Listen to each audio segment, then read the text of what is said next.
Welcome to the Deep Dive. Today, we're navigating a truly vast and, let's be honest, sometimes bewildering landscape. The X-Men multiverse. Oh, absolutely. For anyone who's ever tried to follow the story of Marvel's mutants, you know it's not just a simple timeline. It's this sprawling narrative tapestry. It spans decades, films, TV shows, games. Right. It can honestly feel like trying to map a constantly shifting, interconnected universe. It's a lot. That's maybe an understatement, isn't it? The sheer scope of X-Men lore can be overwhelming, even for, seasoned fans, let alone someone just stepping into this world for the first time. Exactly. But that's exactly why we're here today. Precisely. Our mission for this deep dive is really to cut through that complexity. Think of this as your shortcut to being genuinely well-informed about the X-Men. Yeah, a bit of a guided tour. We're going to extract the most important nuggets of knowledge, maybe reveal some surprising facts along the way, and crucially make sense of how all these distinct canons or universes actually fit together. Or sometimes how they delightfully don't fit together, which is part of the fun, too. True.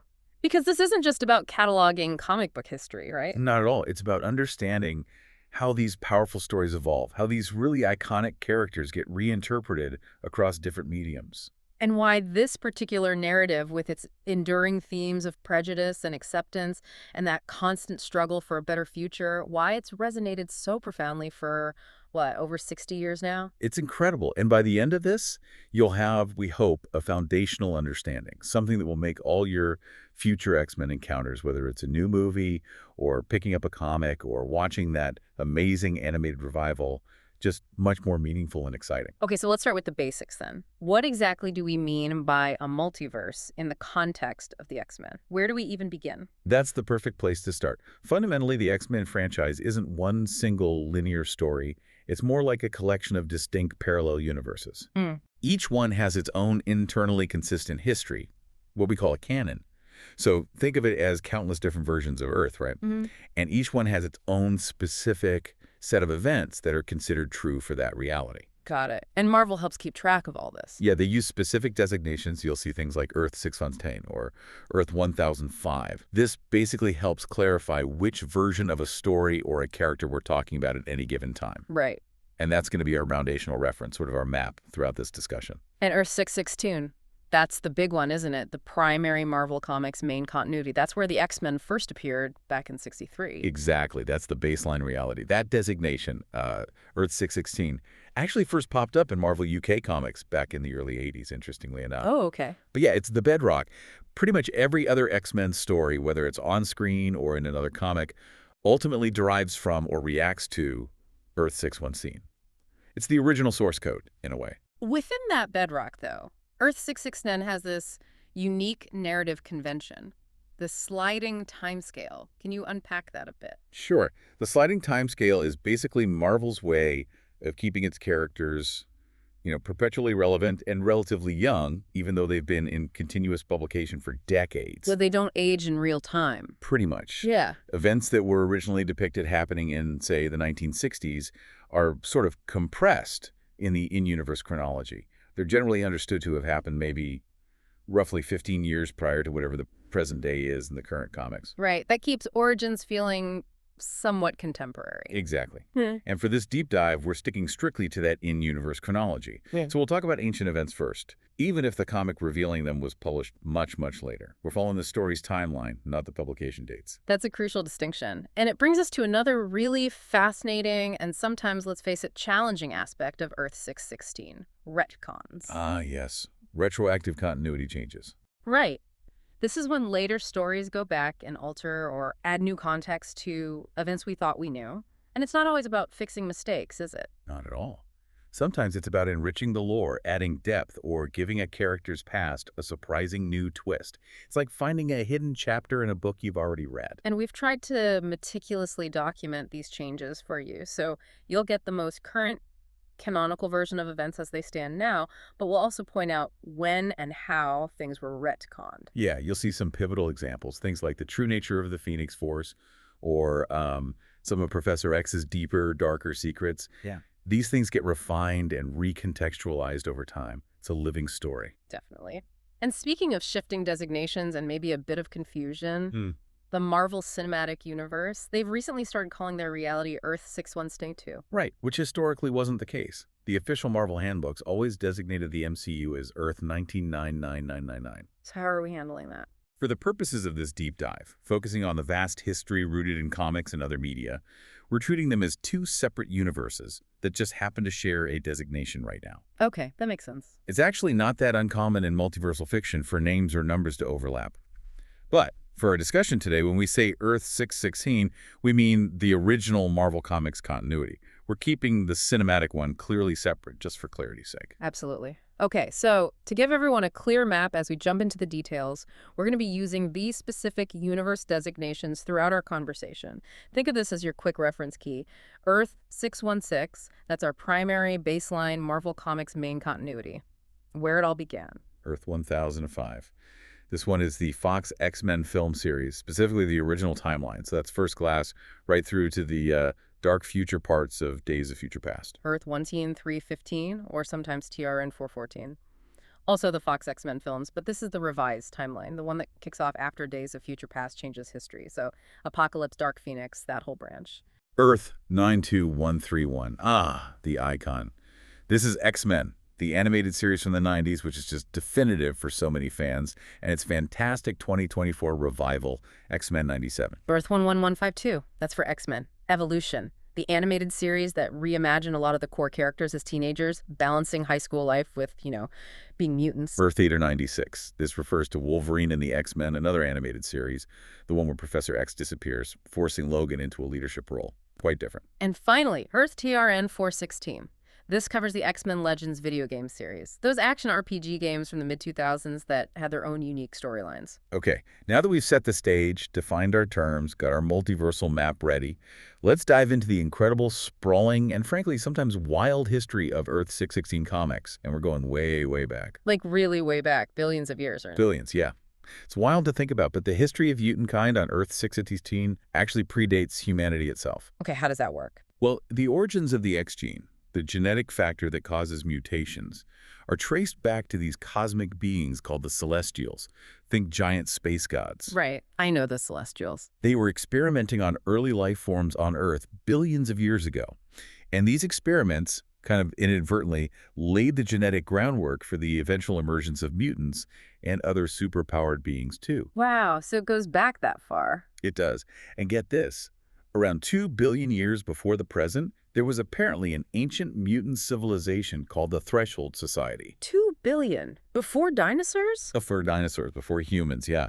And these ancient mutants were involved in something called the Oxygen Wars against a group known as the Unbreathing, who apparently didn't like Earth's rising oxygen levels. Okay, this is already blowing my mind. And what's really fascinating is how this ancient conflict actually pulled in time-traveling mutants from the modern era, like Kate Pryde's Marauders team and even the villain Strife ended up back there somehow. So time travel connects the present day to literal billions of years ago. It seems so. It just showcases how deeply intertwined and truly ancient the roots of mutant history are in Earth 616. It completely recontextualizes everything. So millions of years before humans were even a concept, mutants were fighting for survival. Okay, let's fast forward, but maybe not too much. What about the Savage Land? Right, the Savage Land. Created during the Triassic period about 200 million years ago, this incredible prehistoric preserve down in Antarctica. It wasn't natural. Alien-made, wasn't it? Exactly. Created by an alien race called the Nuali, acting on orders from the Beyonders, who are these nigh omnipotent cosmic entities. They basically set it up as a kind of game preserve to watch evolution happen. Like a cosmic terrarium. Pretty much. They used advanced tech to keep it tropical, filled it with dinosaurs. The Beyonders eventually lost interest, but the Savage Land just kept ticking along, this bizarre, hidden world relic of cosmic meddling. Incredible. Are there any really ancient individual mutants we know about from these early times? Oh yes, individuals who lived for millennia, blurring the lines between mutant and myth. Take Selene Gallio, born around 17,000 BCE in Central Europe. Selene, the psychic vampire. That's her. Immensely powerful, drains life force to maintain her immortality. Her own tribe, even her mother, supposedly sacrificed themselves to fuel her powers when she was young. Wow. She's lived for millennia, often worshipped as a goddess, even clashed with the sorcerer Kulan Gath back in the Hyborian Age at the time of Conan, basically. So these ancient mutants became figures of myth and legend. Exactly. They existed as gods and demons long before mutant was even a concept people understood. Speaking of ancient and powerful, the Phoenix Force. There was a huge revelation about its early history recently, right? Oh, a massive one. Prepare for a real mind-bender. Around 1 million BCE, it turns out a young, red-haired mutant woman named Firehair was the first known human host of the Phoenix Force. Million years ago, not Jean Grey. A million years before Jean, yeah. And Firehair wasn't alone. She was part of a prehistoric team of Avengers. Wait, a prehistoric Avengers? Yep.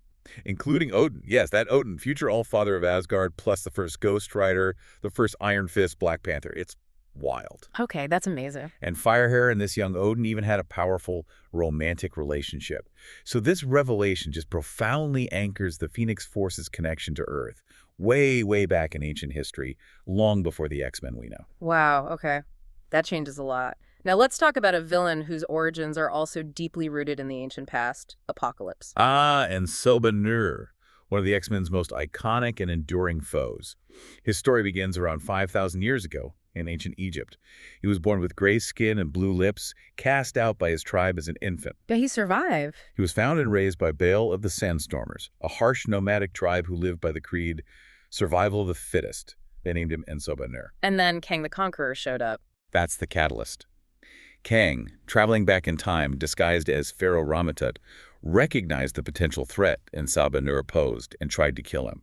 It was during this conflict that Ensobanur's mutant powers fully erupted, shape-shifting, energy manipulation, incredible strength. And he took the name Apocalypse. He did. He rejected Ramatut, embraced his power, renamed himself Apocalypse, and even used abandoned celestial technology he found to enhance his abilities and transform his former tormentor, Ozymandias, into his eternal servant. A classic villain origin. Yeah, and there's a massive retcon here, isn't there? Something that completely reframes his whole survival of the fittest motivation. Yes, and this is really interesting, revealed much more recently during the Krakoan Age. Before his millennia-long crusade, Apocalypse wasn't just a lone conqueror trying to impose his philosophy. Okay. He was actually the leader of a thriving mutant civilization on a living island called Okara. He had a wife, Genesis, and 4 children. His original 4 horsemen. What happened to them? Okara was attacked by demonic hordes from another dimension, Eminth, led by this powerful entity called Annihilation. To save their people, Genesis and the Horsemen led an exodus into Emith to fight back, sealing the portal behind them. But before they left, the island itself was split in 2 by the mythical Twilight Sword, creating the islands we now know as Krakoa and Arako. Wow. So Krakoa has a twin. Exactly. And Apocalypse's task, given to him by Genesis, was to stay on Earth and prepare mutantkind, make them strong enough for the inevitable day when Emeth's forces returned. So survival of the fittest wasn't just about domination. It was reframed as a brutal, desperate method of forging a strong mutant race capable of facing this ancient cosmic existential threat. It makes him a much more tragic figure, arguably. Still monstrous in his methods, but driven by something other than pure conquest. That's a huge shift. Okay, let's move into more recent history. The Golden Age, say 1920s to 1940s. What was happening with mutants then? Well, we see a marked increase in mutant births during the 20th century, probably due to various factors, environmental changes, maybe just the sheer growth of the human population. More people, more potential mutants. And this is when Namor the Submariner appears. Yes, Namor, born in 1920, a hybrid of a human sea captain and an Atlantean princess. His unique physiology, super strength, underwater breathing, and those iconic ankle wings that let him fly was later defined as being a manifestation of the X gene. So, retroactively, he's the first published Marvel mutant. Technically, yes. Since he debuted way back in Marvel Comics #1 in 1939, decades before the X-Men, other mutants were around too, like Toro, the Human Torch's sidekick, and James Logan, Howlett Wolverine, who we know fought in World War II. But mutants weren't really known as a group yet? No, not really. They were still isolated cases, often mistaken for other kinds of superpowered individuals or just seen as strange anomalies, maybe circus freaks. Their existence definitely wasn't public knowledge in the way it would become later. And this is a really critical distinction, right? The difference between mutants existing and the mutant problem emerging. Absolutely vital. Mutant existence is ancient, as we've just discussed, millennia old. But the mutant problem, this social and political idea of mutants as a separate rival species, an existential threat to humanity that's a modern construct. Because there were suddenly more of them. Exactly. For millennia, mutants were incredibly rare, easily dismissed as myths or legends. But the 20th century saw this statistical explosion in their numbers. They became too numerous to ignore. And mass media played a role. Definitely. The rise of mass media allowed figures like, say, Bolivar Trask to frame them not just as individuals with powers, but as Homo superior, the next stage of evolution, a threat poised to replace humanity. That's what laid the groundwork for the widespread fear and persecution the X-Men would fight against. Which brings us directly into the Silver Age, roughly 1963 to 1975 in publication terms. But in the Marvel Universe's sliding timescale, this is about 15 years before the present day. This is where the X-Men truly begin. This is the foundation. Professor Charles Xavier, an immensely powerful telepath, founded Xavier's School for Gifted Youngsters in Westchester, New York. His dream, his core philosophy, was peaceful coexistence between humans and mutants. So the school wasn't just about fighting villains. No. Its primary goal was to train young mutants to control their powers, understand them, and use them responsibly, hopefully for the betterment of humanity. He wanted to bridge that gap of fear and misunderstanding. And his first students were the original 5? Right. Scott Summers, Cyclops with his uncontrollable optic blasts, Jean Grey, Marvel Girl with telekinesis and latent telepathy, Hank McCoy, the Beast, genius intellect and incredible agility, Warren Worthington III, Angel with his feathered wings, and Bobby Drake, Iceman, who could generate intense cold and ice. Together, they were the first X-Men. And their first major antagonist. Right out of the gate, in the X-Men #1, they faced Magneto. Eric Lencher, Xavier's old friend, now his ideological opponent. Magneto believed mutants were superior and destined to rule humanity, not serve or coexist with them. So that core conflict integration versus separatism, Xavier versus Magneto, was there from the very beginning. Absolutely. That philosophical schism is the heart of the X-Men. Soon after, Magneto formed his first Brotherhood of Evil Mutants. Who was in that first lineup? You had Mastermind, the illusionist, Toad, the sort of sycophantic leaper, and the twins, Quicksilver with super speed, and Scarlet Witch with her reality-altering hex powers. Interestingly, Magneto had actually rescued the twins from an angry mob that feared their powers, which is how they ended up with him initially. The X-Men's early adventures weren't just about fighting Magneto, though. No, they explored other corners of the Marvel Universe, too. They had their first trip to the Savage Land relatively early on, met Khazar and his saber-toothed tiger, Zabu. It helped establish the wider world. And they encountered threats closer to home, too, like Juggernaut. Cain Marko, Xavier's stepbrother. He stumbled upon the mystical crimson gem of Cyttorak during the Korean War, and it transformed him into the unstoppable Juggernaut. He's not actually a mutant, right? His power is magical. Correct. His power comes from Cyttorak, a demonic entity. But his deep-seated personal hatred for his stepbrother Charles made him a recurring, very personal, and incredibly formidable foe for the X-Men.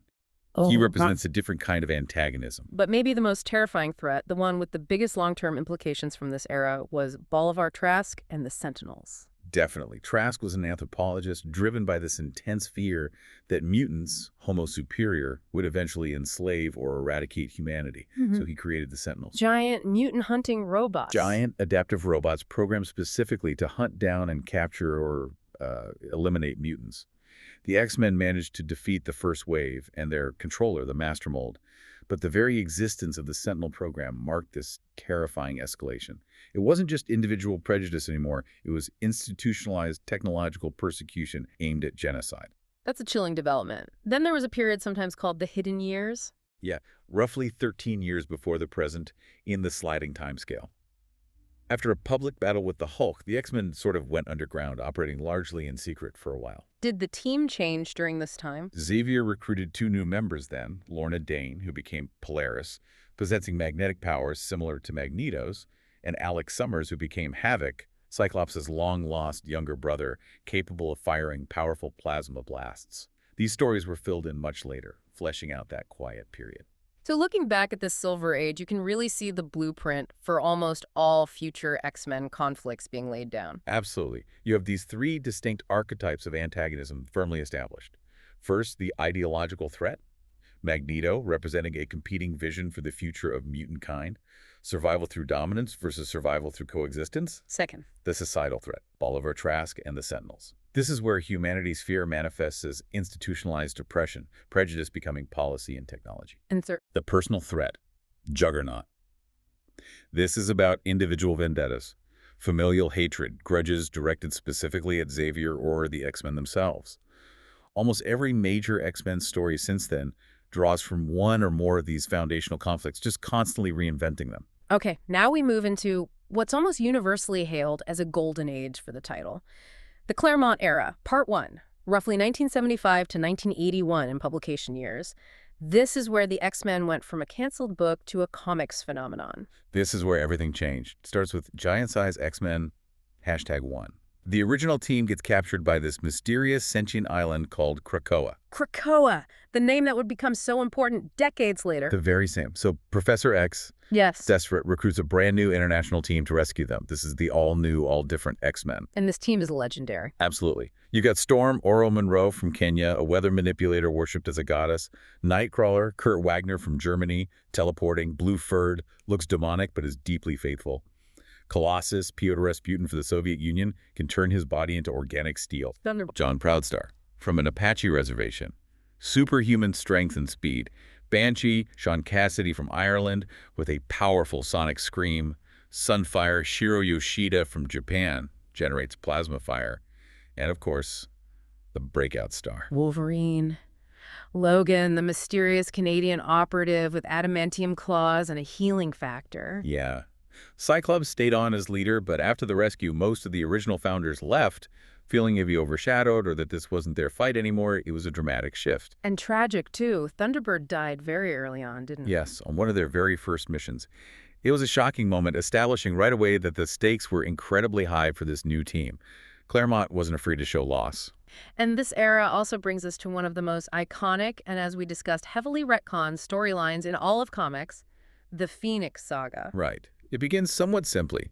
Returning from a mission in space, Jean Grey pilots a shuttle through a lethal solar flare. She's dying from radiation poisoning. But she's contacted by something. Yes, the Phoenix Force. This cosmic entity representing life, death, rebirth, unimaginable power. It merges with Jean, duplicates her form, saves her life, heals her, and amplifies her existing powers to an absolutely cosmic scale. She emerges from the shuttle crash, reborn as Phoenix. Initially, this power seemed like a good thing. For a time, yes. As Phoenix, her powers grew exponentially. This drew the X-Men into interstellar conflicts, particularly with the Shi'ar Empire, ruled by the Mad Emperor D'Ken. And they allied with space pirates. The Scarjammers, yeah. Led by Corsair, who turned out to be Cyclops' long-lost father. And with D'Ken's sister, Lilandra, Phoenix used her vast power to mend the Macraean crystal, a nexus of realities saving the entire universe.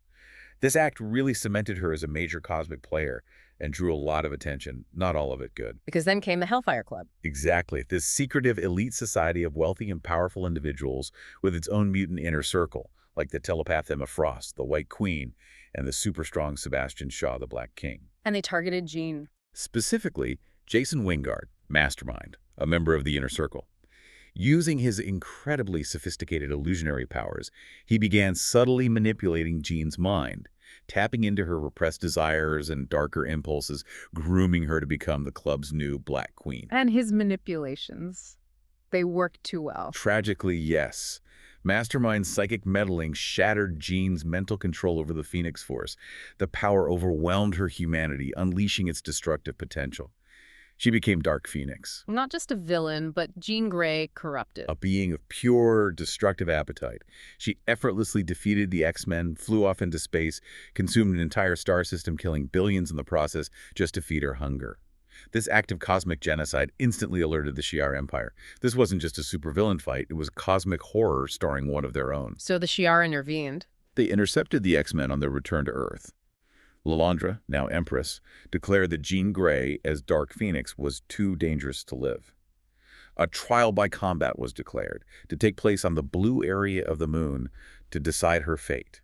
The X-Men versus the Shi'ar Imperial Guard for Jean's life. But Jean made the choice herself in the end. She did.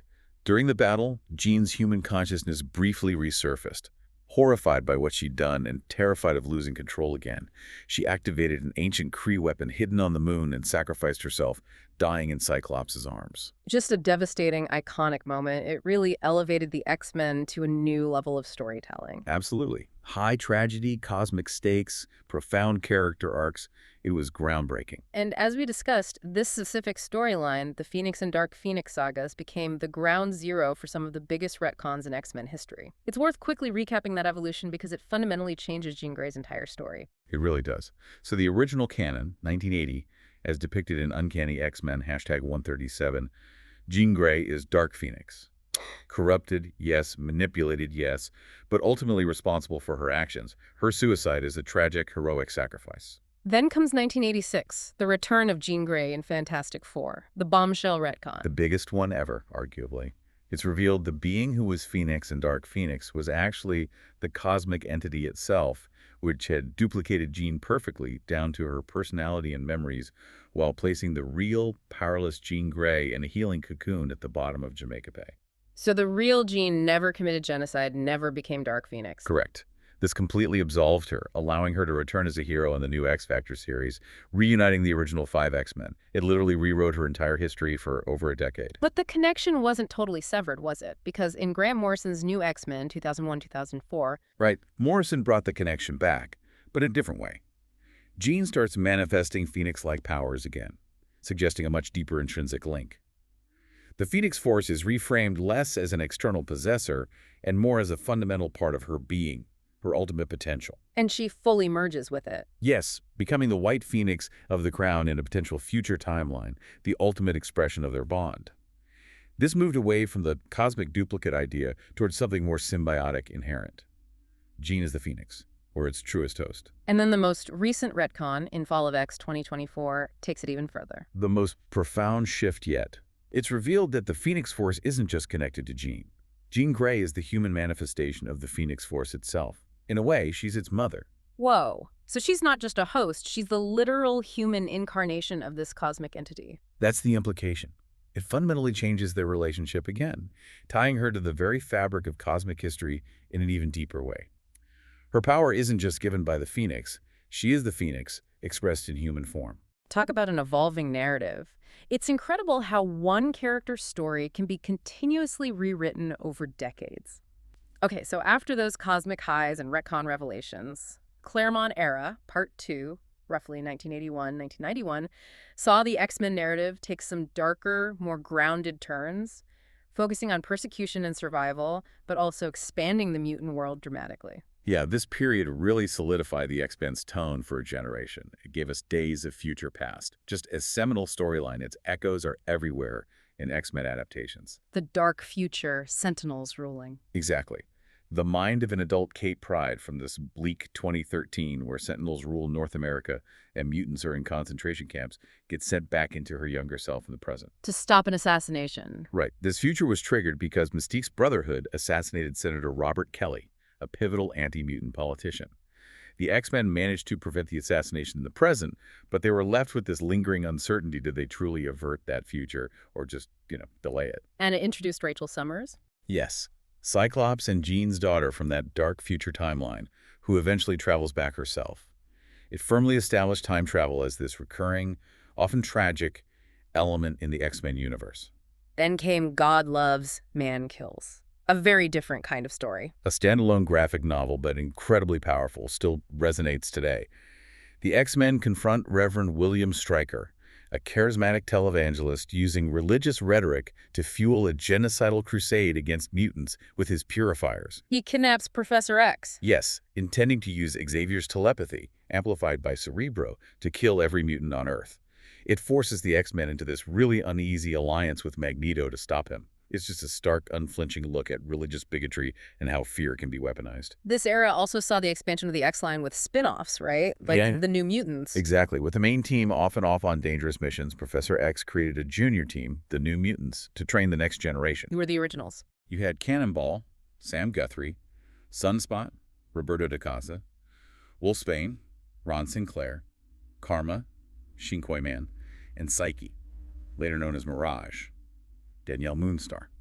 They were later joined by characters like Magic, Ileana Rasputin, Magma, Amara Aquila, Cypher, Doug Ramsey, and the techno-organic alien Warlock. It was the first major X-Men spin-off exploring the challenges of being young mutants. And while that was happening, the original 5 X-Men reunited. Yes, they eventually came back together as X-Factor. Initially, they had this kind of questionable public image, posing as human mutant hunters as a cover to secretly find and help new mutants. And this brought them into conflict with Apocalypse. Directly. Apocalypse made his first major appearance during this time, targeting mutants he deemed weak. And in one of the most shocking moments of the era, he transformed a despondent Warren Worthington Angel into his terrifying metal-winged horseman of death, Archangel. A truly dark turn for a founding member. Things seemed to get darker generally around this time. The Mutant Massacre. Yeah, that was a turning point, a brutal crossover event. This team of vicious mutant assassins called the Marauders, secretly working for Mr. Sinister, systematically hunted down and slaughtered the Morlocks, a community of mutants living in the sewers beneath New York City. And the X-Men tried to stop them. The X-Men, X-Factor, Thor, Power Pack, they all got involved trying to save the Morlocks, but they suffered heavy casualties themselves. Angel was crucified, Shadowcat was face stuck, Nightcrawler gravely injured. It marked this significant darkening of tone for the X-Books. It was the first big, line-wide X-Men crossover, and it was grim. Then came Fall of the Mutants. Another big crossover, but with 3 separate parallel storylines.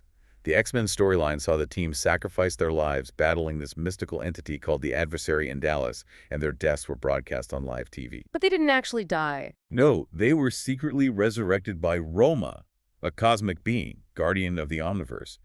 They chose to let the world believe they were dead, operating from a new base in the Australian outback, hidden from their enemies.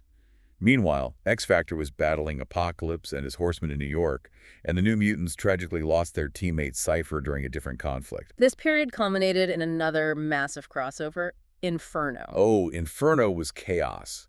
New York City literally gets overrun by demons from the dimension Limbo. This was orchestrated partly by Sum, a demon who had mentored magic, and partly by Madeline Pryor. Cyclops' wife and Jean Grey's clone. Created by Mr. Sinister, yes. Driven mad by manipulation and heartbreak, Madeline became the Goblin Queen, making a pact with demons and attempting to sacrifice her own infant son, Nathan Summers, to open a permanent portal to Limbo. And the X-teams had to unite. Yes, the X-Men, X-Factor, New Mutants. They all came together to fight the demons and stop Madeline, who ultimately perished in the conflict. This event had major consequences. The X-Men decided to abandon their hidden status and return to the public eye, and the original members in X-Factor rejoined the main X-Men team, leading to a massive roster consolidation. Which sets the stage perfectly for the 1990s boom, the Age of Extreme, roughly 1991-2001. This was the era of massive sales, superstar artists, and huge expansion for the X-Men line. Absolutely. The early 90s were defined by huge changes. After Inferno, the team was kind of scattered for a bit. Storm reverted to childhood temporarily and teamed up with a new character, the Cajun thief Gambit. Wolverine took young Jubilee under his wing. Psylocke underwent a bizarre transformation, brainwashed by the Hand and body-swapped with the Japanese ninja Kwannon. Then came the Extinction Agenda crossover. Right. This reunited the teams as they battled Cameron Hodge and the anti-mutant nation of Genosha, which used technology to enslave mutants. This event led to the tragic death of the New Mutant Warlock, and saw Storm restored to her adult form, paving the way for the big relaunch. The relaunch that broke sales records. The big one. With the original 5 X-Men rejoining the team after Inferno, the roster was huge. So they split it into 2 distinct squads. You had the Blue Team, led by Cyclops, featured in a brand new series simply titled X-Men, starting with issue #1. Drawn by Jim Lee, that issue is legendary. It became the best-selling comic book of all time, still holds the record. The other team was the Gold Team, led by Storm, featured in the ongoing Uncanny X-Men series. This dual-team structure defined the early 90s. And what happened to the New Mutants? They underwent a radical transformation. Reorganized by this mysterious gun-toting, time-traveling soldier named Cable, they became a more proactive militaristic strike team called X-Force. It reflected the grittier, more action-oriented trend in comics at the time. The crossovers continued with Executioner's Song. Yep. This one revealed Cable had an evil clone named Strife, who had also traveled back from the future. Strife framed Cable for attempting to assassinate Professor X with a techno-organic virus. And this is where the Cable-Cyclops connection was revealed. Sort of. It heavily hinted at the connection, revealing Strife and Cable were somehow linked to Cyclops and Jean Grey, specifically to Cyclops' infant son, Nathan, who had been sent to the future. It also tragically infected Professor X and many other mutants with the deadly legacy virus, a sort of mutant plague that became a central, agonizing plot point for years. It was like AIDS allegory, a devastating, incurable disease targeting mutants. Then for the 30th anniversary, Fatal Attractions. A major turning point. Hmm. Magneto returned, more militant than ever, having established a supposed mutant haven called Avalon on an asteroid base. After a confrontation where Magneto seemingly killed thousands, the X-Men went to stop him. And Magneto did something shocking to Wolverine. In a brutal display of power, Magneto violently ripped the adamantium coating right off of Wolverine's skeleton, nearly killing him. Leading to Professor X crossing a line. In retaliation, a furious Professor X used his telepathy to forcibly shut down Magneto's mind, leaving him catatonic. It was a deeply controversial act, showing Xavier pushed to his absolute limit. But implanting his own darkness into Magneto's psyche that had unforeseen consequences down the line, a dark seed was planted. Which leads us indirectly to the Age of Apocalypse. Well, the event that caused AOA was separate, but it played into that darker theme. Professor X's immensely powerful but mentally unstable mutant son, David Haller, known as Legion, accidentally traveled back in time. He intended to kill Magneto before he became a villain, thinking it would help his father's dream. But he killed Xavier instead. Exactly. He accidentally killed his own father in the past. This paradox completely rewrote history, creating a dark, alternate timeline, Earth 295, where Apocalypse conquered North America unopposed because Xavier wasn't there to form the X-Men. And in this reality, Magneto led the X-Men. Yes. Inspired by Xavier's sacrifice, Magneto led a desperate resistance against Apocalypse's brutal regime. It was a fan-favorite event, a really imaginative, dark timeline.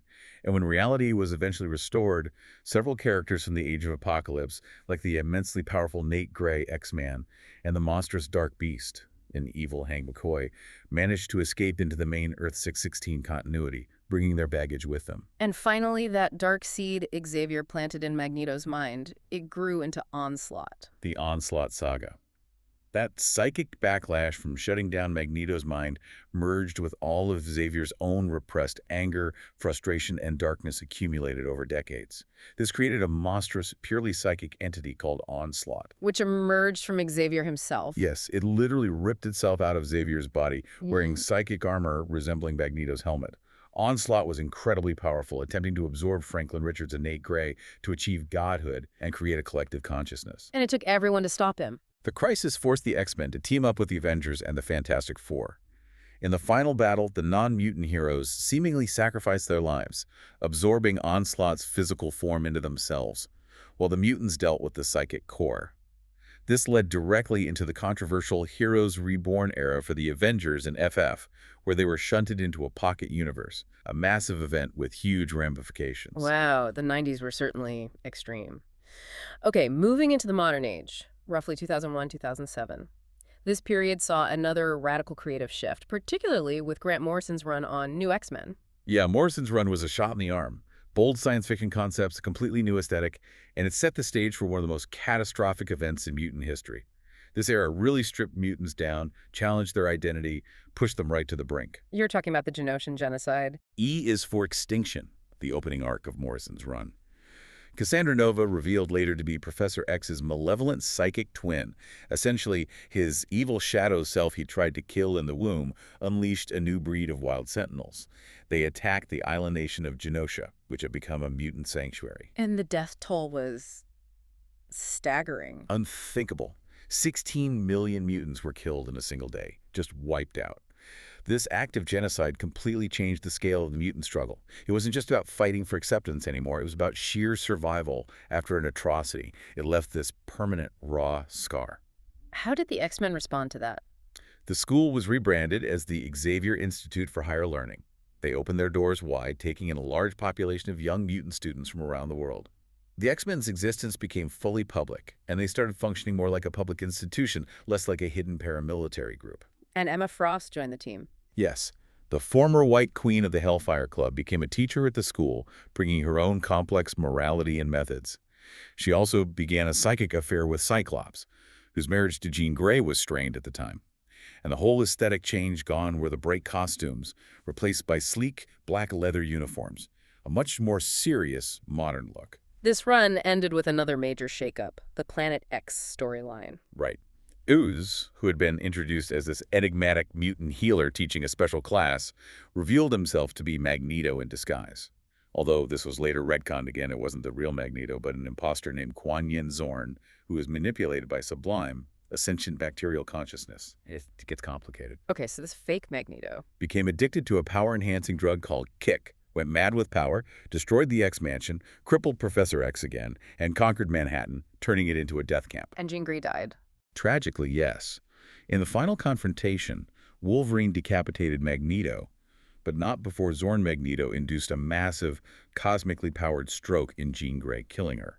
Another devastating loss for the team, especially Cyclops. Which leads directly into the House of M event. Jean's death seems to have been a catalyst. It played a role, certainly in the instability leading up to it. House of M centered on the Scarlet Witch, Wanda Maximoff. Still reeling from the loss of her magically created children years earlier, and perhaps pushed over the edge by the recent traumas, she suffered a complete mental breakdown.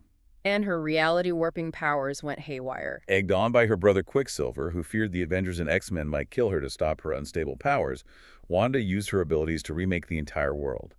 She created Earth 58163, a reality where mutants were the dominant species, humans were oppressed, and her father, Magneto, ruled as the head of the House of Magnus. But some heroes remembered the old reality. A handful, yes, thanks to Wolverine's memories, and a young mutant named Layla Miller who could wake people up. They led a rebellion to restore reality, facing this altered world where many heroes had their deepest desires granted, but at the cost of truth. And the end of House of M brought the decimation. The ultimate horrifying climax. Cornered by the heroes, Magneto, horrified by Quicksilver's manipulations, lashed out and seemingly killed him.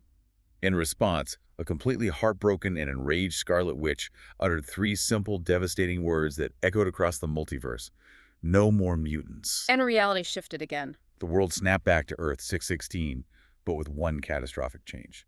The vast majority of mutants across the globe were instantly, permanently depowered. The mutant population plummeted from millions to just a few hundred, maybe even less than 200 confirmed active mutants worldwide. M-Day. They became an endangered species overnight. Exactly, the decimation. It was arguably the darkest hour in mutant history, fundamentally changing their place in the world and setting the stage for years of desperation. That desperation defines the next major period, the Messiah era, roughly 2007-2012.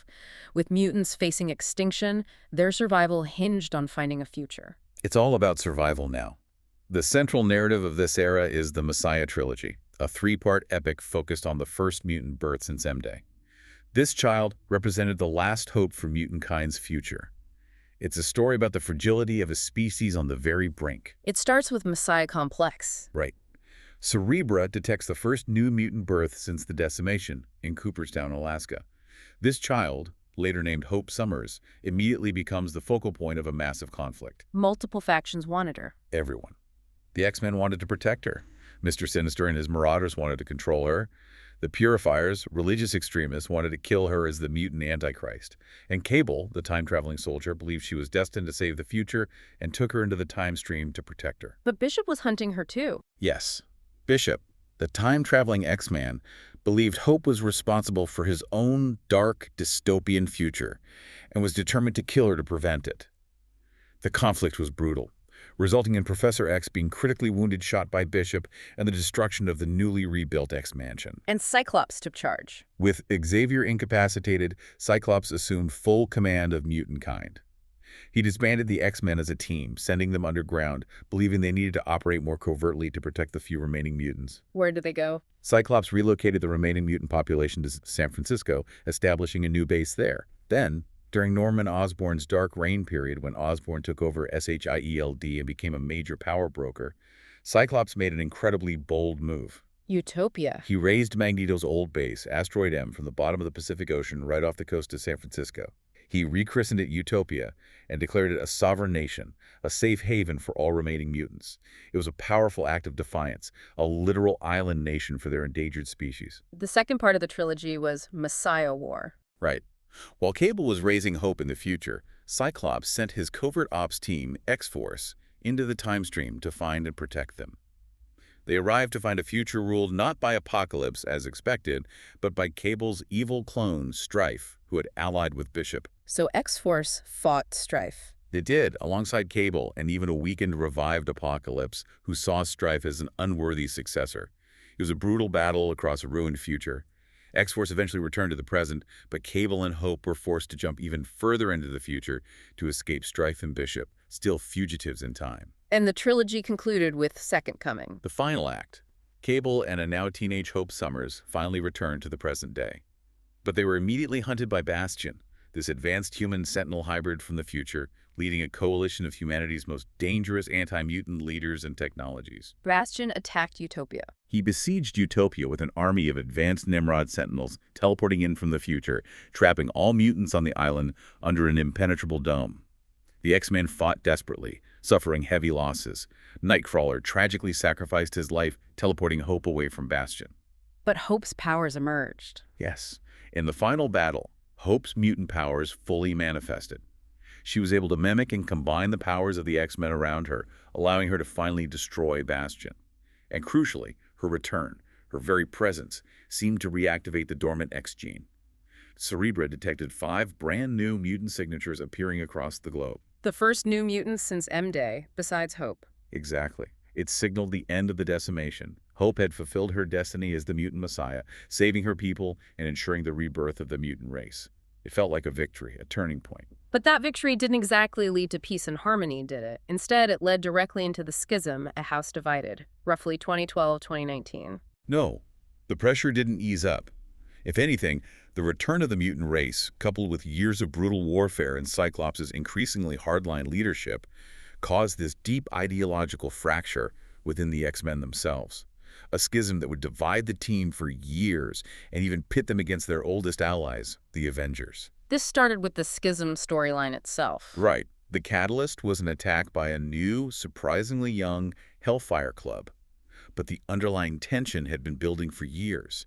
It finally erupted into this huge philosophical argument between Cyclops and Wolverine. Over using kids as soldiers. Fundamentally, yes. Cyclops, hardened by years of leading an endangered species, believed that every mutant, even the young students, had to be prepared to fight for their survival. Wolverine, invoking his promise to Xavier in his own harsh past, vehemently disagreed. He believed the children needed to be protected, allowed to be students, shielded from the horrors of war. And they actually fought each other. Oh yeah, a brutal knockdown, drag-out fight right on Utopia's beach, while a giant sentinel was simultaneously attacking the island. It was raw, personal, and ultimately irreparable. The two figureheads of the X-Men were fundamentally opposed. So the team split. Wolverine couldn't stay. He left Utopia, taking a significant number of X-Men and students with him.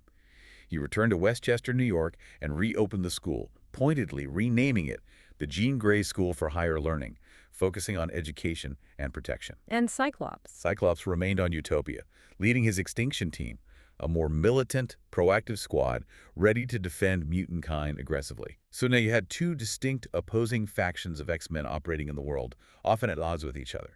A true house divided. And this division set the stage for Avengers versus X-Men, AVX. Tragically, yes.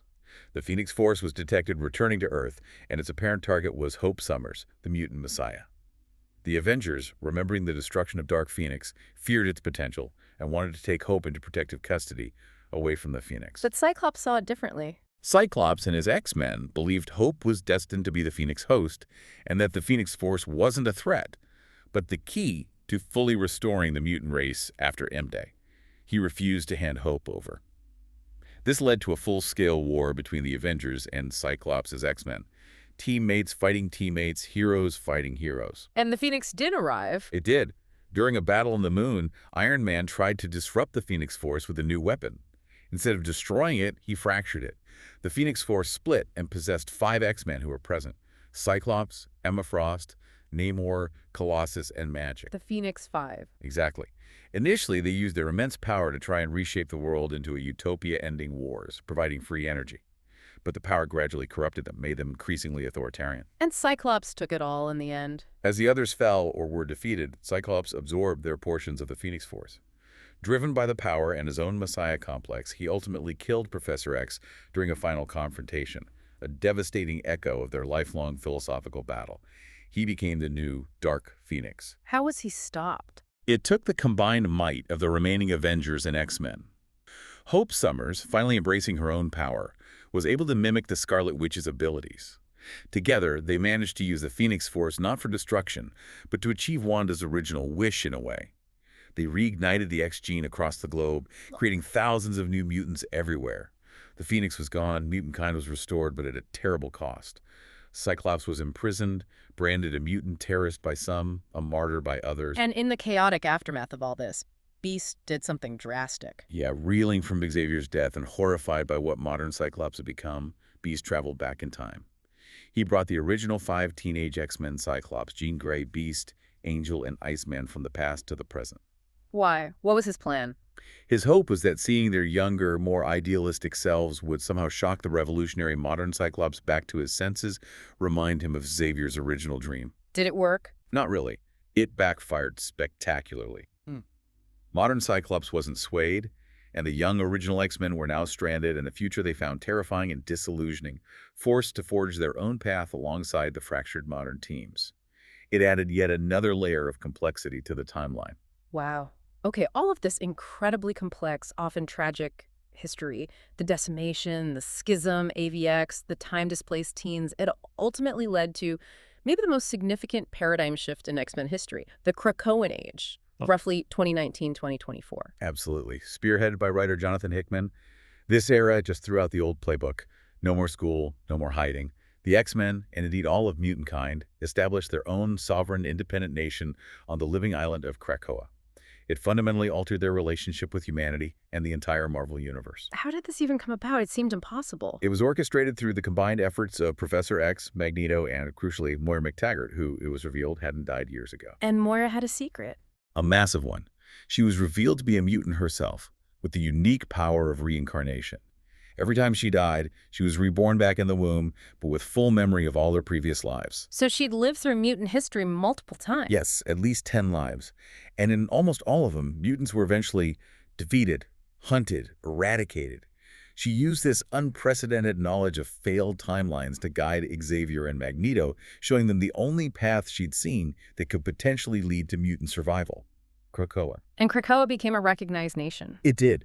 They gained UN recognition, partly in exchange for offering miraculous mutant-produced drugs to humanity, drugs that could cure diseases, extend human life. And Krakoa offered amnesty to all mutants, hero and villain alike. If you were a mutant, you had a home, you had citizenship. It was an unprecedented era of mutant unity. How was Krakoa governed? By the Quiet Council, a governing body of 12 powerful and influential mutants. It included figures like Xavier, Magneto, Apocalypse, Storm, Jean Grey, Nightcrawler, but also former villains like Mr. Sinister and Sebastian Shaw, a very complex political structure. But the real game changer was resurrection. The Five. This was the cornerstone technology of Krakoa, a specific group of 5 mutants: Hope Summers, Goldballs, now Egg, Proteus, Elixir, and Tempest, working in synergy, could combine their powers to resurrect any deceased mutant whose DNA had been backed up by Xavier and whose psychic imprint, mind, had been stored in Cerebro. They conquered death for mutants. Effectively, yes. As long as the protocols were followed, any mutant could be brought back. This fundamentally changed everything: the stakes, the culture, their entire outlook on life and conflict. It was revolutionary. Then came the X of Swords crossover, a tournament. A massive mystical tournament, yeah. Krakoa was drawn into conflict with the other half of the original living island, Arakko, and its population of ancient, battle-hardened mutants who'd been fighting demons in the dimension of Ameth for millennia. Led by Apocalypse's wife and children. Exactly. The tournament, orchestrated by cosmic entities, involved champions from Krakoa and Arakko fighting with mystical swords, and the fate of both islands and Earth itself hung in the balance. What was the outcome? Krakoa technically lost the tournament, but negotiated a solution. Arakko and its entire population were brought back from Ameth, and the island was terraformed onto Mars, which the mutants then claimed as the capital of the solar system. Krakoa and Arakko were reunited, though culturally very different. And Apocalypse, his ancient duties seemingly fulfilled, departed with his family into Ameth. Even Paradise has secrets, though. The Inferno miniseries revealed betrayals. Deep-seated betrayals. It was revealed that Moira McTaggart, the secret architect of Krakoa, had her own hidden agenda all along. She didn't necessarily believe in mutant supremacy. She saw them as a means to an end, possibly trying to find a cure for mutation itself or guide humanity past them. And she was exposed. Yes, primarily by Mystique and Destiny, who had their own prophetic reasons to see Moira as a threat. Moira was hunted, ultimately depowered, losing her reincarnation ability, and forced to flee Krakoa, becoming an enemy of the very nation she helped create. It showed the cracks beginning to form in the Krakoan dream. And those cracks eventually led to the end, the Fall of X storyline. The tragic conclusion to the Krakoan Age. During the third annual Hellfire Gala, Krakoa's big diplomatic party, the anti-mutant organization, Orcus, this coalition of human scientists, intelligence agencies, and advanced AI, like Nimrod, launched a devastating surprise attack. How did they manage it? They compromised the Krakoan medicines given to humans, turning them into a weapon. They used Nimrod, the ultimate sentinel. They exploited Krakoa's own teleportation gates. Many prominent mutants, including Jean Grey, Beast, and others, were killed in the initial assault. And Xavier was forced to do something drastic. Orcus held the remaining mutant population hostage. To save them, Xavier was forced to psychically compel almost every mutant on Earth to evacuate through compromised Krakoan gateways, effectively exiling them from their home and scattering them across the globe, many with altered memories. Orcus seized control of Krakoa itself. So the nation fell. Completely. The X-Men were scattered, hunted, branded terrorists once again. It marked the brutal end of their nation and the beginning of a dark new era of persecution, proving even a mutant paradise wasn't safe from humanity's fear and hatred. Which brings us finally to the current era, roughly 2024 present, from the ashes of Krakoa. Exactly. The From the Ashes relaunch establishes this new status quo. Krakoa is gone. Mutants are feared and hated more than ever, officially branded terrorists. But the surviving mutants are regrouping, returning to their core mission, protecting a world that despises them. It's a return to familiar themes, but filtered to the painful, complex lessons learned during the Krakoan Age. So we have multiple X-Men teams again. Yes, several distinct teams have formed. Cyclops is leading a new flagship X-Men team based out of a hidden facility in Alaska. They're tackling global threats, operating proactively. His roster includes Magneto, back from the dead again, Quentin Quire, Magic, Psylocke, Quenon, and even, surprisingly, the Juggernaut. They're the heavy hitters. Okay, who else? Rogue and Gambit are leading an uncanny X-Men team based out of New Orleans. Their focus seems to be more on mutant rescue, outreach, protecting vulnerable mutants on the ground level. Their team includes Wolverine, Nightcrawler, and Jubilee, more street level, community-focused. And Kitty Pryde. Kitty, now going by Shadowcat, has returned to Chicago to mentor a new generation of young mutants and exceptional X-Men. She's gone back to the classic school-based model, trying to provide a safe haven and training for young mutants just discovering their powers. She's joined by Emma Frost and several brand-new teenage characters like Bronze, Axo, and Melee. So it's a return to the roots in many ways. Different teams, different approaches, but the same core mission. Exactly. It really highlights the resilience of the X-Men concept. No matter how many times they're knocked down, how many times their homes are destroyed or their species decimated, they get back up and keep fighting for the dream in whatever form it takes. The struggle continues. Okay, before we shift gears away from Earth 6 and Sync comics, let's quickly revisit something crucial we touched on: major canonical retcons. We've seen how fluid this history is. These changes aren't just footnotes. They often redefine characters and events in really fundamental ways. They really do. And understanding them helps make sense of why characters act the way they do, or why the history feels layered. Take Wolverine's claws, a classic example. Originally just implants, right? Yeah, the initial idea was that the adamantium claws were purely part of the Weapon X program given to him. Cool, but simple. But then came the retcon, famously revealed when Magneto ripped the adamantium out. He still had claws underneath. Bone claws. The retcon established he was born with bone claws as part of his mutation. Weapon X merely bonded the indestructible adamantium to his existing skeleton and claws.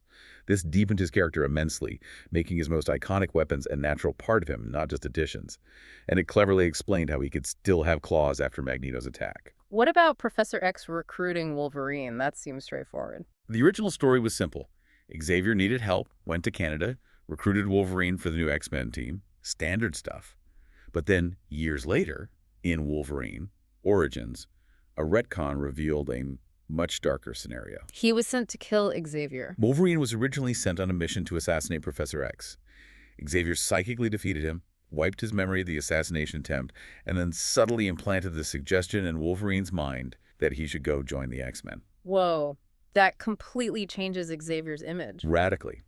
It recast him not just as a wise mentor, but as a master manipulator willing to violate minds, even his future students, for what he saw as the greater good.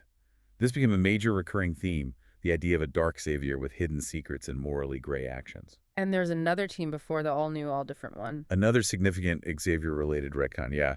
For decades, everyone believed the giant-sized X-Men #1 team, Storm, Wolverine, etc., was the second team Xavier formed after the original 5. But the X-Men, Deadly Genesis miniseries revealed a hidden tragedy. What was it? Xavier and Moira McTaggart had secretly trained another younger team before the giant-sized team. This team included Cyclops' long-lost brother, Gabriel Summers, Vulcan. They sent this inexperienced team to Krakoa first to try and rescue the original X-Men. And they failed. They were presumed killed, wiped out by Krakoa. And Xavier, devastated and possibly ashamed, psychically erased the traumatic memory of this lost team from Cyclops' mind and covered the whole thing up. Wow, that just reinforces that dark Xavier idea, covering up student deaths, manipulating his core members. Exactly. It added another layer of tragedy and moral complexity to the team's origins and Xavier's character. What about Nightcrawler's parents? That was a long-running mystery. For years, his parentage was hinted at, speculated about, but never confirmed. Then came the retcon in Uncanny X-Men during the early 2000s. Mystique is his mother. Revealed to be his biological mother, yes. And his father was revealed to be the ancient, demonic-looking mutant Azazel. This resolved a huge dangling plot thread and created this really complex, often antagonistic family dynamic between Nightcrawler and Mystique. Interestingly, the original plan years earlier was apparently for Mystique and her precognitive lover Destiny to be Nightcrawler's parents, using Mystique's shape-shifting, but editorial standards at the time wouldn't allow it. And Cable, he started as just a mysterious future soldier. Right. Big guns, cyborg parts, mysterious past. Strife was introduced as his evil doppelganger. Very 90s, very cool, but kind of vague. Until the big reveal. The retcon revealed Cable was actually Nathan Christopher Charles Summers, the infant son of Cyclops, and Madeline Pryor, Jean Grey's clone, the baby who got infected with a techno-organic virus and had to be sent to the future to save his life. And Strife was his clone, created in the future as a backup in case Nathan died from the virus. This retcon was huge. It tied Cable, this incredibly popular new character, directly into the core X-Men family saga, creating this incredibly complex, tragic dynamic for Cyclops and Jean and making Cable's history central to the X-Men narrative. So why should you, the listener, care about all these retcons? Because they're not just continuity cleanups. They're fascinating examples of how long-running stories evolve. They add layers, they explain shifts in character motivation, they allow writers to explore new angles on established history. They show how a living narrative can continually reinvent itself, sometimes controversially, but often making the tapestry even richer and more complex. It's part of what makes following comics so engaging. Okay, let's shift gears dramatically now. From the primary comics universe, let's explore the Fox cinematic multiverse, encompassing Earth 1005 and its divergences. This was the first time the X-Men hit the big screen in live action, starting back in 2000. Right. The 20th Century Fox series, 13 films spanning 20 years. And notorious for its, let's say, complex continuity, involving multiple timelines, prequels, spin-offs. It's a whole different beast to track. Definitely a tangled web. Let's start with the original timeline, pre-Divergence Earth 1005. This is the sequence of events as they played out before history got rewritten in X-Men. Days of Future Past. Where does it begin? It really kicks off with Wolverine's origins, depicted mostly in X-Merigence, Wolverine. Back in 1845, in the Northwest Territories of Canada, a young James Howlett's mutant powers bone claws manifest during a traumatic event involving his parentage. He flees with Victor Creed, who's revealed to be his half-brother. Sabretooth. Exactly.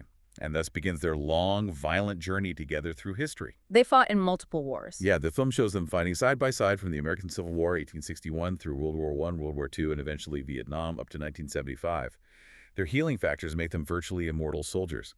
In Vietnam, they're recruited by Major William Stryker into Team X, a covert ops team of mutants. But Logan leaves. He becomes disgusted with the team's brutality, particularly Victor's savagery, and walks away, trying to find a peaceful life, setting up his later conflict with Stryker and Sabretooth. Okay, parallel to this, we have Xavier and Magneto's origins. Right. In 1944, during World War II, we see young Erich Lenscher in a Nazi concentration camp in Poland.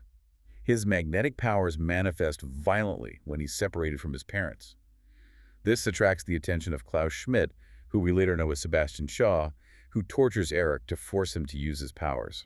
And Xavier. Around the same time, in Westchester, New York, a young, already telepathic Charles Xavier meets a young blue, shape-shifting Raven Darkholme, Mystique, trying to steal food in his kitchen. He welcomes her into his family home, and they grow up like brother and sister, forming this incredibly deep, complex bond. Which brings us to X-Men, first class in 1962. Yes, the Cuban Missile Crisis. Charles, now a professor, and Eric, hunting Nazi war criminals like Shaw, are brought together by CIA agent Moira McTaggart, a human agent in this version.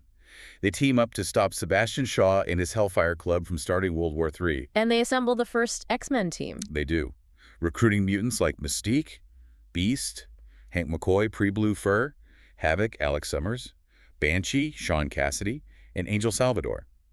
During the final confrontation on a beach in Cuba, Eric gets his revenge, killing Shaw. But his methods and his beliefs that mutants should rule clash with Charles's vision of coexistence. The schism happens right there. Exactly. Eric leaves, taking Mystique and some others with him to form his Brotherhood. And in the chaos, Moira fires a gun at Eric, who deflects the bullet, accidentally hitting Charles in the spine, paralyzing him. The origin of Professor X's wheelchair and their lifelong conflict, all in one moment. Okay, jumping forward to 1979 in Origins Wolverine. Stryker, wanting Wolverine for his Weapon X program, manipulates events. He has Victor, Sabretooth, fake the murder of Logan's girlfriend, Kayla Silverfox, to push Logan into seeking revenge and power. Logan agrees to have adamantium bonded to his skeleton. He gets the metal claws. And the indestructible skeleton. He escapes the Weapon X facility, but Stryker confronts him and shoots him in the head with special adamantium bullets, causing total amnesia.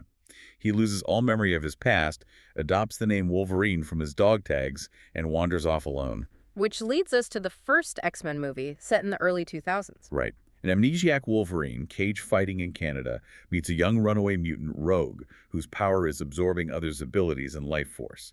They get drawn into the conflict between Professor Xavier's established X-Men team, Cyclops, Jean Grey, Storm, and Magneto's Brotherhood, Mystique, Toad, Sabretooth. Magneto's plan involves Rogue. Yes. He plans to use a machine on Liberty Island to forcibly mutate world leaders attending a UN summit, but he needs Rogue's power-amplifying ability to make it work, nearly killing her in the process. The X-Men thwart his plan, capture Magneto, and Wolverine joins the team, hoping to find answers about his past. Then X2, X-Men United, set shortly after around 2003, Stryker returns. Colonel William Stryker, now with government backing. He uses his mutant son Jason's illusion powers to manipulate Nightcrawler, a new mutant introduced here, into attacking the president. This gives Stryker clearance to launch a military assault on the X-Mansion. He kidnaps Xavier. Yes, and Cyclops too. Stryker plans to use a captured Xavier, brainwashed by Jason, to power a duplicate Cerebro machine at his Alkali Lake base to telepathically kill all mutants worldwide. Forcing another uneasy alliance. The X-Men have to team up with Magneto and Mystique, who escaped their plastic prison, to infiltrate Stryker's base and stop him. It culminates in a flood as a dam breaks, and Jean Grey apparently sacrifices herself, holding back the water with her powers while unleashing this immense psychic surge, allowing the X-Jet to escape. Foreshadowing the Phoenix, which comes next in X-Men, The Last Stand, around 2006. Right.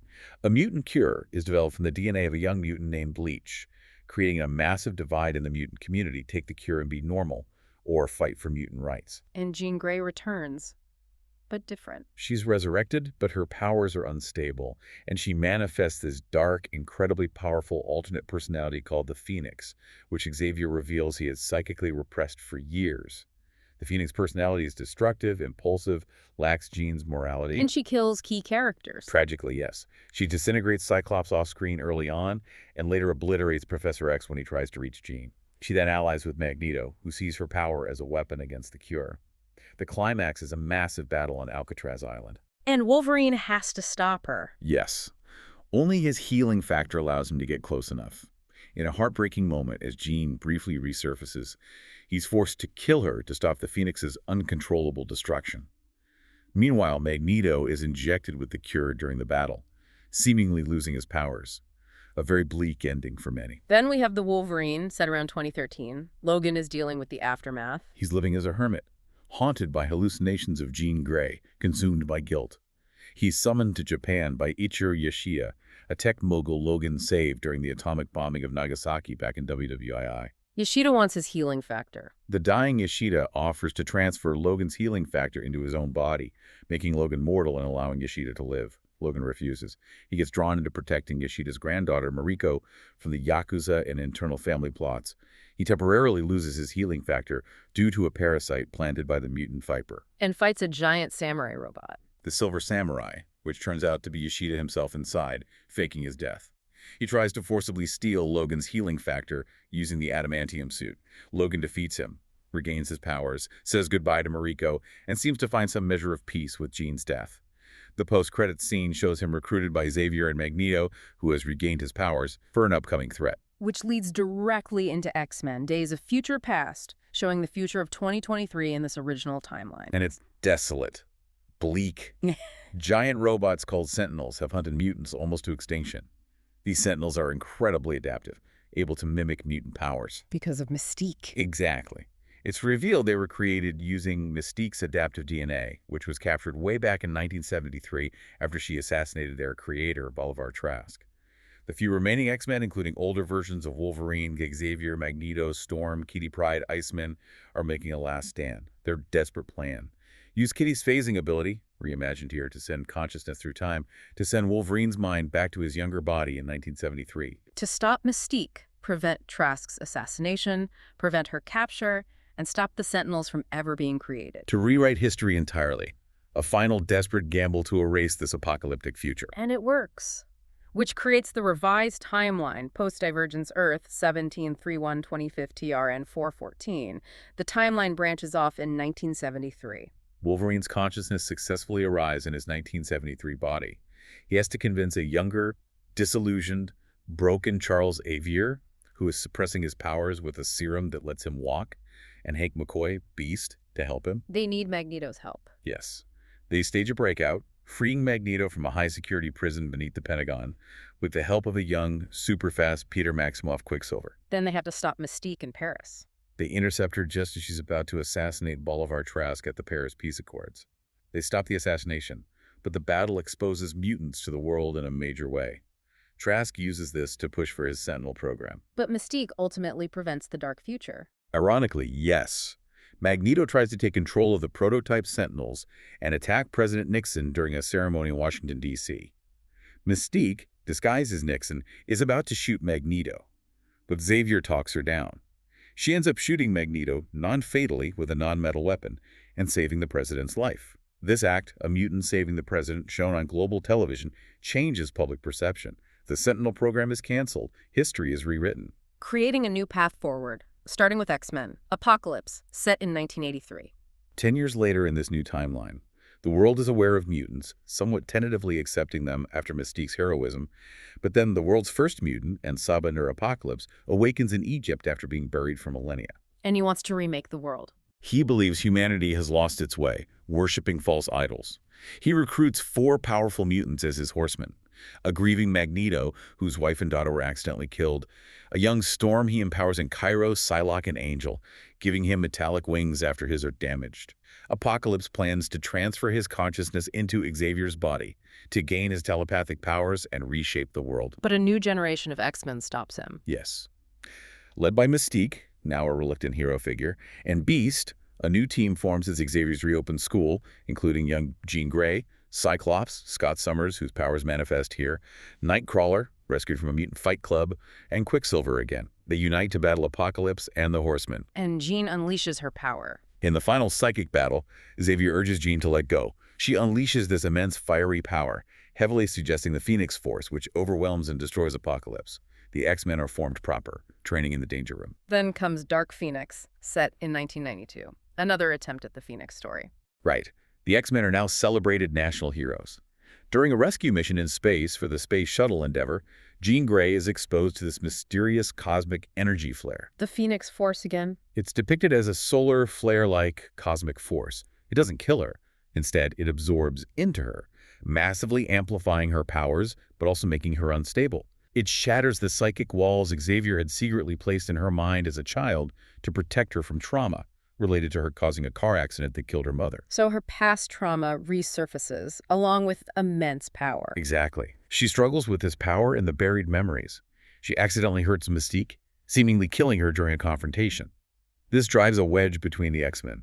Jean becomes a target for a race of shape-shifting aliens, the Dabari, led by Vuk, who want to control the Phoenix Force. As she sacrifices herself again. In the final battle against Vuk and the Dabari, Jean fully embraces the power, tells Cyclops goodbye, and seemingly flies into space, unleashing the Phoenix energy in a massive explosion that destroys Vuk and the remaining aliens. Her ultimate fate is left ambiguous, with a final shot hinting at a phoenix shape in the sky. So after all that, Wolverine's consciousness returns from 1973 to where? He returns to that altered 2023 we see at the very end of Days of Future Past. It's a completely different future. The Sentinel attack never happened. The X-Mansion is thriving, bustling with students.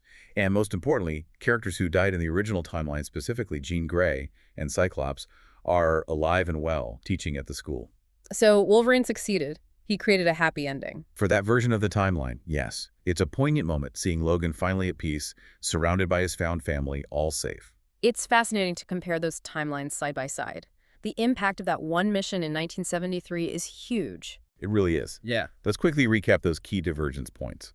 Mystique's fate, 1973. Original timeline assassinates Trask, gets captured. DNA used for Sentinels. Revised timeline spares Trask. Saves Nixon. Hailed as a hero. Sentinel program canceled. Massive difference. Wolverine's fate, 1973. Original timeline, he wasn't really involved in those specific events, continues his journey. Revised timeline, his 1973 body is retrieved from the Potomac River by Stryker.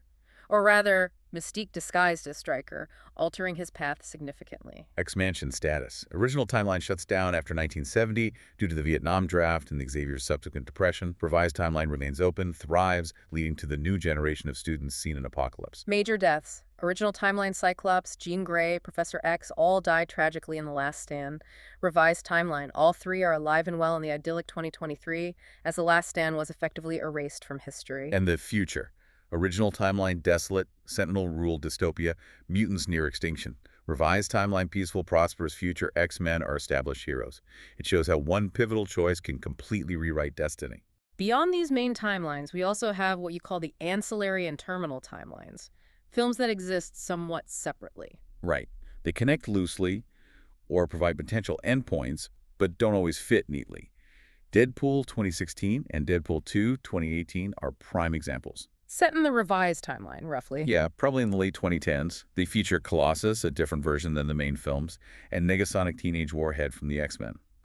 Deadpool 2 introduces Cable and Domino, but they're largely self-contained R-rated comedies. And Deadpool breaks the fourth wall, messing with continuity. Constantly. And at the end of Deadpool 2, he gets Cable's repaired time travel device and goes back to hilariously correct things like killing the poorly received version of Deadpool from X-Men Origins, Wolverine, and even shooting Ryan Reynolds before he can star in Green Lantern. It fully embraces the timeline chaos in a very meta way. What about the New Mutants 2020? Where does that fit? That one's very standalone.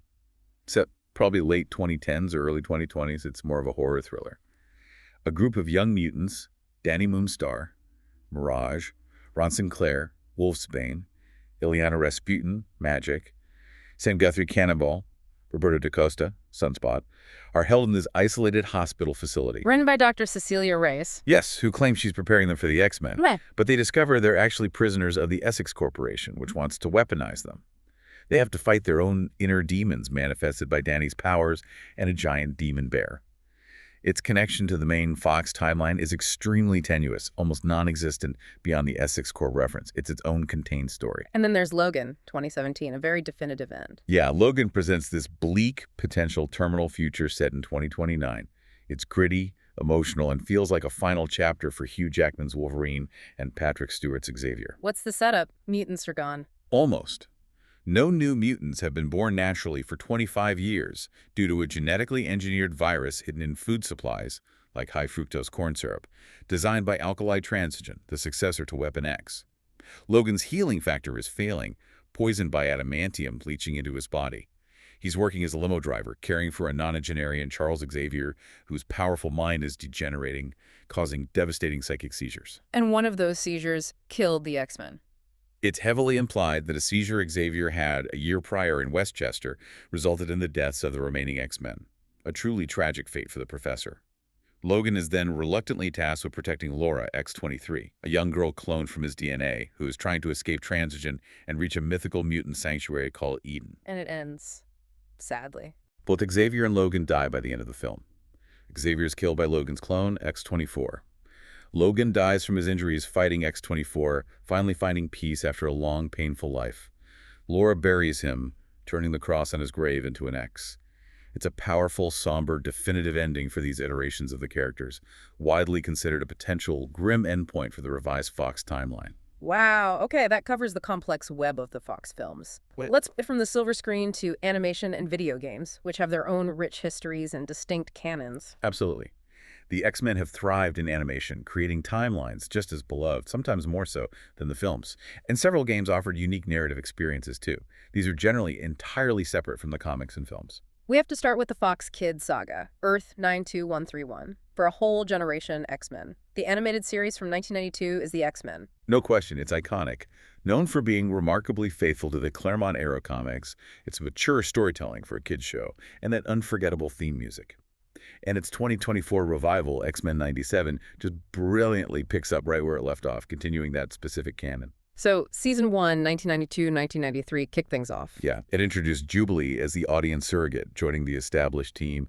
Cyclops, Jean Grey, Wolverine, Storm, Rogue, Gambit, and Beast. It set up the conflict with Sentinels, the Mutant Control Agency, Magneto, Sabretooth, really establishing the core elements. And it famously adapted Days of Future Past early on, with Bishop traveling back to stop Senator Kelly's assassination and prevent a Sentinel-dominated future. Pretty heavy stuff for Season 1. Season 2, 1993-1994, continued expanding the world, definitely.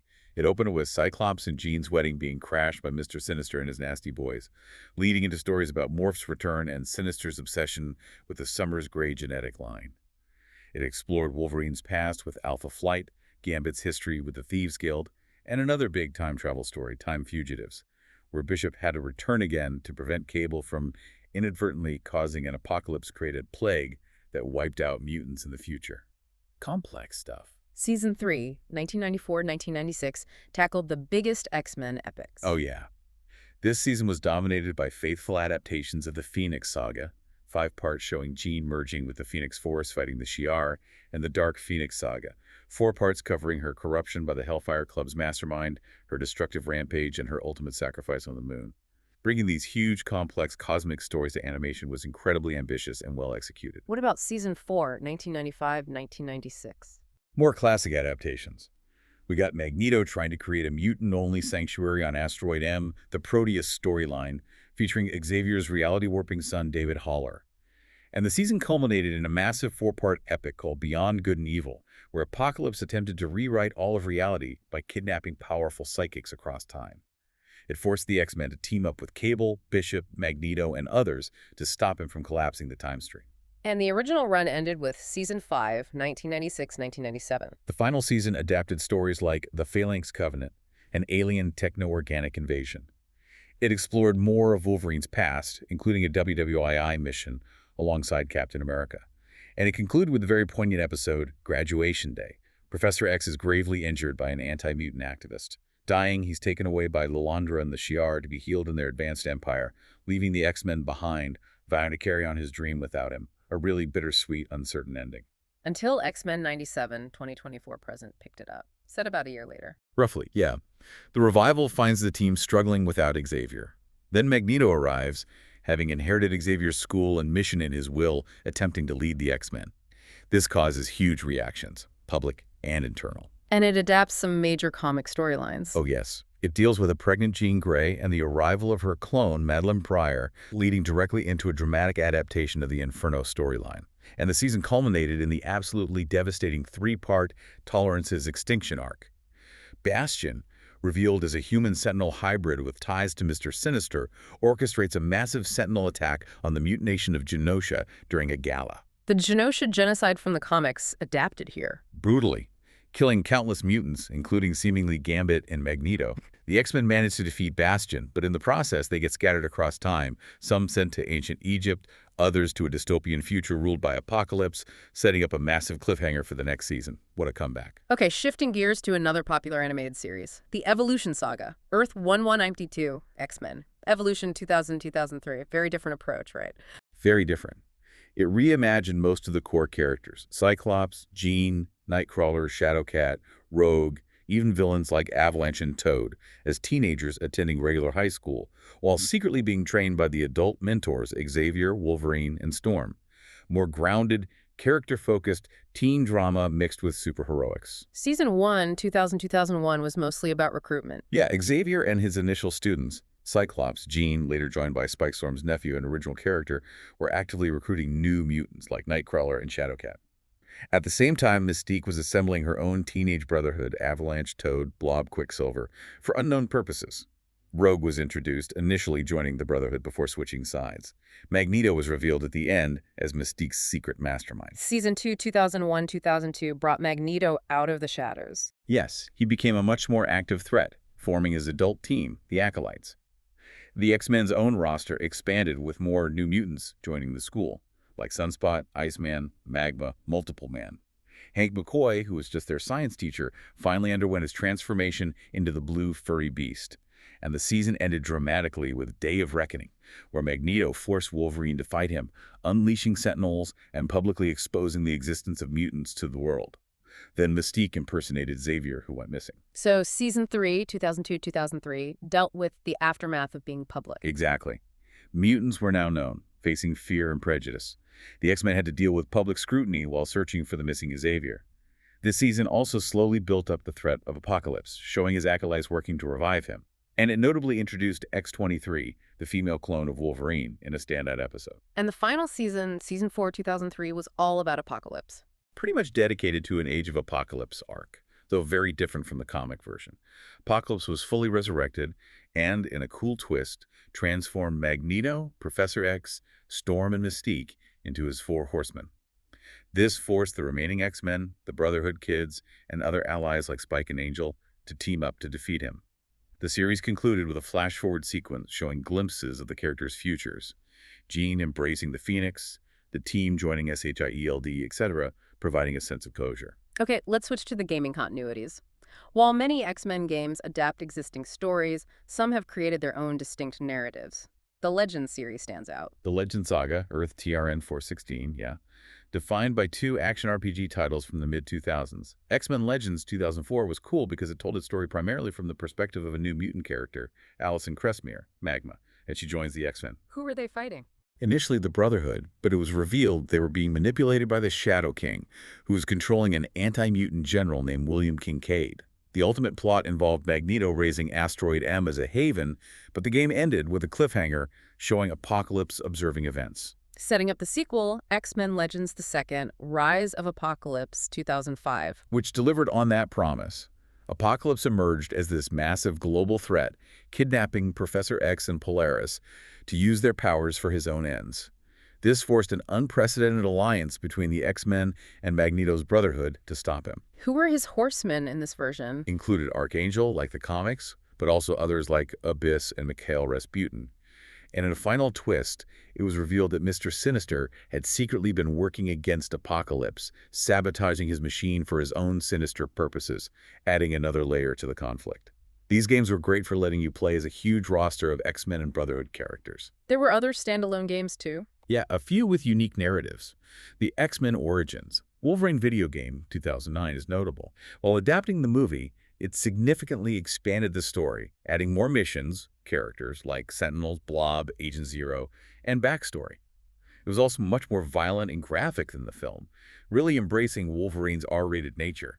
Many fans consider the game superior to the movie it was based on. And X-Men Destiny 2011, that one had original characters. It did. You didn't play as established X-Men. Instead, you chose one of 3 brand new mutant characters whose powers manifested during an anti-mutant rally that turned violent in San Francisco. And the story involved choosing sides. Yeah, set in a world where Professor X was presumed dead, the city was divided between Cyclops' X-Men and Magneto's Brotherhood.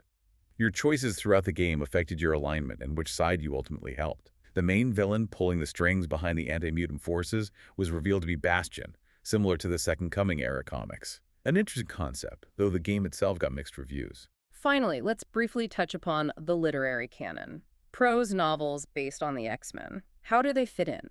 It's a parallel stream, really. Marvel has licensed numerous prose novels over the years.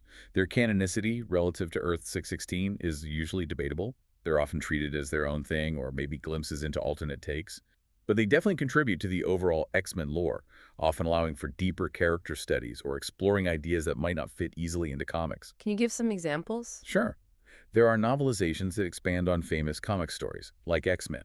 The Dark Phoenix Saga by Stuart Moore, which gives more insight into Jean's thoughts, or X-Men, Days of Future Past by Alex Irvine. Chris Claremont himself wrote the original graphic novel X-Men, God Loves, Man Kills, which has a very powerful standalone novelistic quality. And original stories, too. Yeah, like the X-Men. Mutant Empire Trilogy by Christopher Golden, where Magneto takes over Manhattan. Or X-Men, The Jewels of Sidorak by Dean Wesley Smith, which delves into the mystical origins of Juggernaut's power. They offer different ways to experience the X-Men universe, often with more depth than a single comic issue can provide. So, as we bring this deep dive to a close, looking back at everything we've covered, it's clear the chronological history of the X-Men isn't a straight line at all. Not even close. It's this vast, branching, endlessly complex tapestry woven across multiple media, multiple timelines, multiple creative visions over 60-plus years. But through all the changes, the core themes remain, don't they? Absolutely. From its Silver Age beginnings as a pretty clear allegory for the Civil Rights Movement to its modern status as this complex political sci-fi epic dealing with nationhood, transhumanism, and survival, the heart of it remains prejudice, the search for acceptance, the found family, that fundamental struggle between peaceful integration and militant separatism. Those ideas are the anchor. And Earth 66N, the prime comic continuity, has just grown incredibly layered over time. It's become almost mythic. What started with 5 teenagers fighting Magneto now encompasses ancient mutant civilizations, predating humanity, cosmic gods shaping destiny, time travel paradoxes, literal resurrection. It's epic in scope. And those constant retcons we talked about. They don't necessarily break the timeline, in my view. More often, they enrich it, revealing Apocalypse's true mission or Moira McTaggart's secret lies, or Xavier's hidden darkness. It adds these layers of tragedy and complexity to characters and events we thought we knew. Earth 66N is like this living document, constantly being revised, updated, reinterpreted by new generations of creators, reflecting the anxieties and hopes of the time. And the adaptations, the films, the TV shows, the games, they serve as these powerful reflections, right? Each one distilling or reinterpreting the source material for its own audience. Exactly. The Fox films, for all their continuity snarls, brought these characters to a massive mainstream audience with a generally grounded, character-focused approach. And X-Men, the animated series. Well, for many, it remains the gold standard, the most faithful and emotionally resonant adaptation, capturing the high-stakes soap opera of the Claremont comics perfectly. Ultimately, maybe the greatest strength of the X-Men's lore is its very mutability, its ability to change and adapt. I think so. It's a story that can be a high school drama 1 minute, Evolution, New Mutants, and a cosmic space opera the next, Phoenix Saga, Shi'ar Conflicts. It could be a political thriller, Krakoa, a horror story, New Mutants film, some comic arcs, a time-traveling desperate fight for survival, Days of Future Past. It can contain all these genres and tones within one universe. So this deep dive, hopefully, has provided a map to navigate those major currents, showing the enduring power of the X-Men's core ideas across all these different streams. And as we speak, with the comics entering the From the Ashes era, new histories are already being written. New storylines are unfolding. New retcons are probably being conceived right now. The tapestry just continues to grow, always evolving, always reflecting that core struggle. So the final provocative thought we want to leave you with today is this. Looking at this vast, ever-evolving X-Men tapestry, what aspect of it, which character, which theme, which era, which medium do you find most compelling? And maybe think about how that reflects the kinds of stories we tell about ourselves, about difference, and about our own societies today.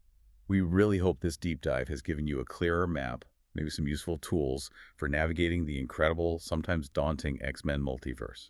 And we absolutely encourage you to explore further, pick up a comic arc we mentioned, rewatch that animated series, check out one of the films. There's just a whole world, or rather, a whole multiverse of mutant stories waiting for you. Absolutely. Until next time, keep exploring and keep diving deep.